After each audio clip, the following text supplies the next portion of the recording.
अंजनगाव सुरजी नगरपालिका निवडणुकीची रणधुमाळी सुरू झाली असून उमेदवारी अर्ज भरण्याच्या शेवटच्या दिवशी अचंबित करणाऱ्या राजकीय घडामोडी घडल्या आहेत। अंजनगाव नगरपालिका नगराध्यक्ष पदासाठी शिवसेना उबाटा पक्षाचे आमदार गजानन लवटे यांचे सुपुत्र यश लवटे यांनी उमेदवारी अर्ज दाखल केला आहे।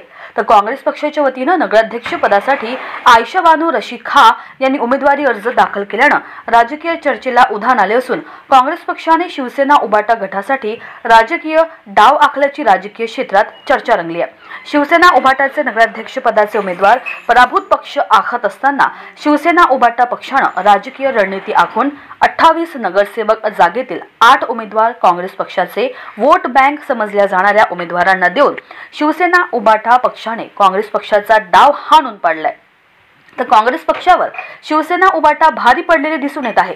अंजनगाव नगरपालिका क्षेत्रात काँग्रेस पक्षाचे वोट बँक समजल्या जाणाऱ्या एका समुदाय मोठ्या संख्येने असून त्या मतदारांची संख्या नगरपालिका हद्दीत 18,000च्या आसपास आहे। त्यामुळे या मतदारांवर शिवसेना उबाटा काँग्रेस या दोन्ही पक्षाचा वळविण्याचा आपल्याकडे डाव होता।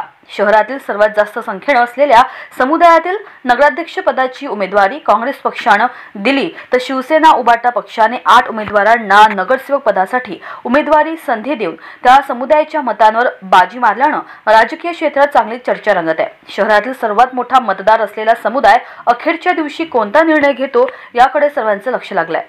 Bureau report Mohammad Wasim Shaikh. Subscribe now and press the bell icon.